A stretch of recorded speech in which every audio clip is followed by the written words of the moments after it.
Are we safe when our protectors are not? Article 21 guarantees the protection of life and personal liberty to every individual and states that no person shall be deprived of his life and personal liberty except according to the procedure established by law. Is Article 21 left merely on paper? A week back, two innocent common people were killed in the police custody, which shook the entire nation. And now we see that an history cheater commits a massacre by killing 8 police officers. Where are we heading to? Is our khaki in danger? Hi, I'm Advocate Swapna Kode, and today I shall be discussing, are our laws enough for the protection of our protectors with the provisions of the Indian Penal Code along with the few instances. Let us understand the concept, who are our protectors. Our protectors are public servants. The term public servant is defined under section 21 of the Indian Penal Code. According to the said section, a public servant is one who falls within the description of section 21. But in short, public servant is a person who falls or who gets paid from the government or is remunerated by fees or commission for the performance of any public duty by the government. A few examples of public servants or government employees are military officers, judges, doctors of the government hospital, police officers, collectors, police constables, and any and everyone who is under the payroll of the government and is acting upon the instructions of the government. The government herein includes the state government or the central government. Thus, in short, it means that a public servant is a servant who is employed by the government for the discharge of the duties which are empowered by the government. Now let us see what are the consequences if a public servant is prevented from doing his duty. The section that deals with this particular offense is section 353 of the Indian Penal Code. Let us see what the section 353 of the Indian Penal Code states. That section 53 of the Indian Penal Code states that assault or criminal force to deter a public servant from discharge of his duty. The section is as simple as its title. It means that whoever stops a public servant from performing his duty or with assault or with criminal force, then that person will be liable to prosecution under section 353 of the Indian Penal Code. The punishment that shall be attracted herein would be either of a description for a term which may extend to 2 years or fine with both. The essential ingredients of section 353 are that there must be assault or criminal force, and secondly, such assault or criminal force must be made on a public servant. Thirdly, it must be a public servant who is doing his duty, that is, he's executing his duty, and the assault must be with an intent to prevent him from discharge his duties. If the hurt is caught under these sections, then section 332 and section 333 of the Indian Penal Code shall apply along with this section. Now let us see what is assault. An assault is defined under section 351 of the Indian Penal Code. Let us see what is it. Whoever makes any gesture or any preparation intending or knowing it to be likely to that such gesture or preparation will cause a person present or will apprehend him from doing any work or would cause criminal force on him is said to commit an assault. Example: I am a public servant and I am performing my duty. If you stop me by pushing me, then that would amount to an assault under section 351 of the Indian Penal Code. Mere words do not amount to assault. Thus, it means that there must be certain physical activity, but the words which a person may use to give his gestures or preparation may amount to an verbal assault. A constable, even when not on duty, may arrest an offender for inflicting injuries with a knife, and if the constable is assaulted while he is trying to arrest the person, then it would be clearly an offense under the section of 351, and also it would lead to obstruction of a public servant as per section 353 of the Indian Penal Code. In addition to obstruction, there must be use of criminal force and assault on the public servant while discharging a duty. Thus, it is imperative that the person is a public servant, there should be criminal force, and there should be assault, and he should be stopped from performing his duty. Now what? Now let us see what is criminal force. Force is defined under section 349 of the Indian Penal Code. A person is said to use force to another if he causes motion, change of motion or cessation of motion of that another person with an intention to obstruct him from performing certain work. For example, let us see that a man is carrying a pot on his head and you strike the pot. You know that striking the pot would result in breakage of the pot and could cause damage to that person. Then this is known as criminal force. There are three ingredients of criminal force. Firstly, that there should be use of bodily power. Secondly, by disposing any substance in such a manner that the motion or change or cessation of motion takes place without any further act on the part or on the part of any other person. Thirdly, by inducing any animal to move, to change the motion or to seize the move. Thus, it is to be understood that criminal force is said when you commit an act which either causes a person to move, stop, or cease. For example, now let us see that how can a person can be prevented by using assault and criminal force from discharging his public duty. A conductor is distributing tickets in the bus, and while giving the ticket he comes to you and asks you for change. You state that you do not have the change and the conductor is supposed to carry change as he is roaming whole day. The conductor states that he does not have change. Upon hearing that, you get up in anger and hold the conductor by his collar and take his bag and throw it away. Thus, this is seen that there is an assault because you have stopped a public servant from performing his duty, that is distributing tickets to other passengers. You have taken an object from the public servant, that is his ticket bag, and thus you are entitled for an offence under section 353 along with 349 and 351. Secondly, when a group of relatives of the patients find out that their patient has passed away and they go and attack a doctor in the government hospital. A government hospital, because government doctors are only under the purview of public servants. Thus, herein the patient's family indirectly stops the work of the hospital and secondly also assaults the government doctor, and hence herein they commit an offence under section 353, 341 and 351.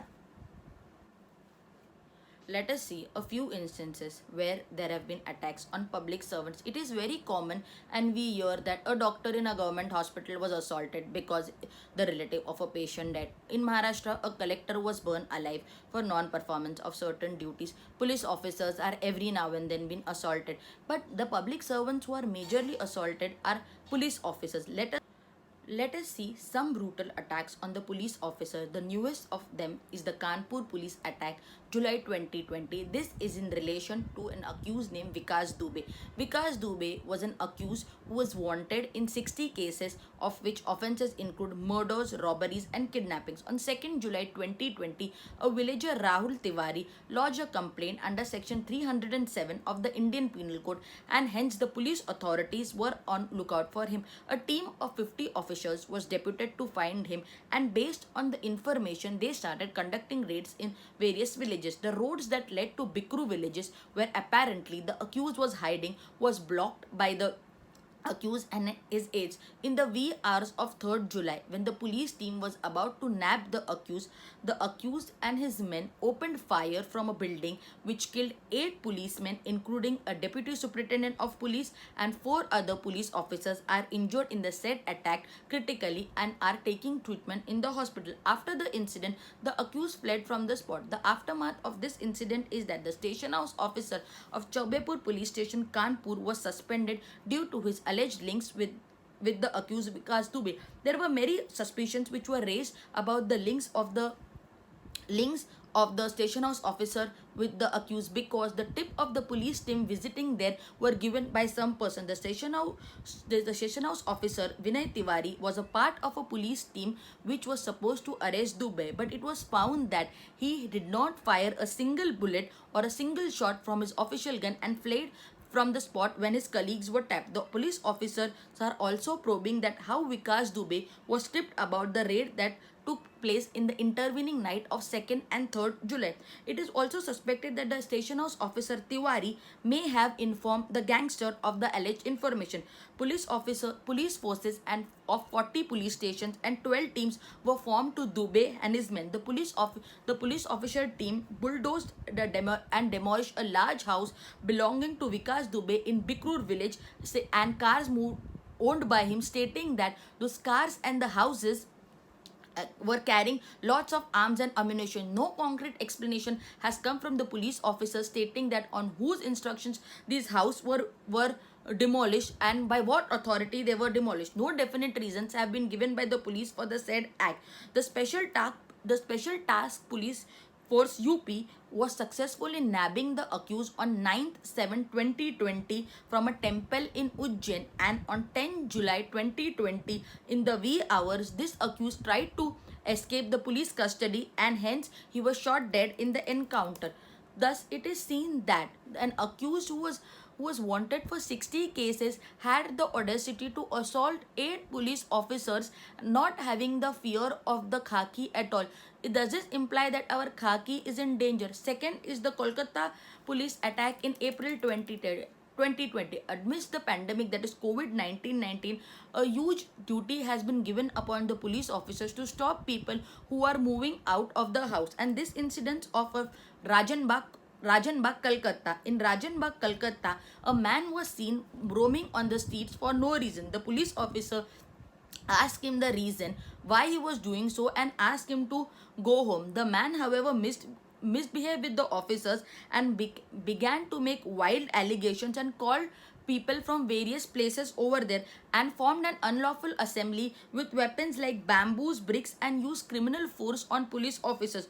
The officers saw that on the night of 12th April 2020 there was severe assault on them, and hence they called the control room and asked for additional force. Before the additional force could come, the accused started hitting with the police with fist blows and hurled bricks, which resulted in injuries to many persons.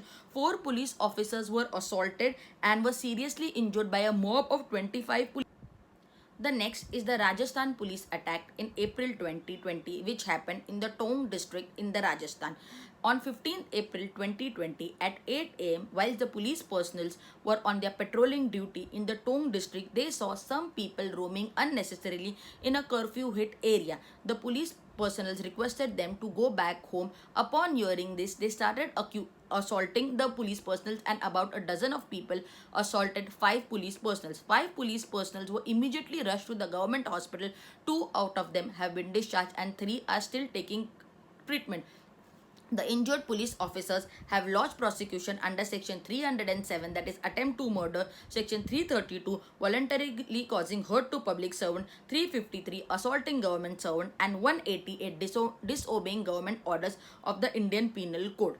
The next is the Indore police attack 2020. On 7th April 2020, a group of persons pelted stones at a constable in Madhya Pradesh, Indore district, when he asked them to stay indoors to contain the spread of coronavirus. The police constable then alerted his seniors, following which additional police was sent to the area. This incident happened in Chandan Nagar, and the miscreants were booked under sections 147, 188, 353 and other relevant provisions of the IPC. A video was viral on the social media which purported that one of the miscreants was picking up stick to assault the policemen. The next are the attacks in Maharashtra from April 2020 to July 2020. A total of 218 cases have been registered on attacks of police persons in between the period from April to July 2020. The Maharashtra police has stated that a total of 770 accused have been apprehended so far. Cases of civilians attacking police are on a rise since the lockdown, as the police are urging everybody to stay at home. The area which borders the Mada society is a densely populated slum cluster which has been declared a red zone for the spread of coronavirus infection. On 14th April 2020, when a joint joint team of policemen from the Antop Hill Police Station and the SRP, that is the State Police Reserve Force, was on patrolling duty in the Kopri area of the Nawaz area. They saw some people violating the lockdown rules. When the police ordered the civilians to comply the rules and wear the mask, the civilians started attacking the police. There was an altercation between the police and the civilians when they refused to wear mask, and they again started attacking police. That the three officers were attacked by the mob with stones and sharp weapons in the Antop Hill police station while trying to enforce lockdown that was imposed in the wake of coronavirus. The police have filed FIR in various police stations under the provisions of the Indian Penal Code and Maharashtra COVID Act 19. But this is not only limited to Maharashtra. Every day in the newspaper or on the TV or on internet, we see attacks on public servants, be it a police officer, be it a doctor, be it a conductor, be it a bus driver, be it a teacher, are very common. What we need is that we need stringent laws, and assault on public servants should attract higher punishment, as there a signal should be sent to the miscreants that such acts should not be taken lightly, as the assaults are of severe degrees and our protectors need protections. The above video is based on my understanding of the laws in India and is explained in a way which will be easy for the layman to understand. The intention of this video is to help the common men and citizen understand their legal rights and remedies available therein. The video does not mean to offend, harm, insult, criticize any person living or dead or any community. The detailed notes of this video are published on a blog, the link of which is mentioned in the description box below. If you have not subscribed to my channel, please subscribe and click on the bell button to have more updates. Till then, bye. Thank you. Stay safe.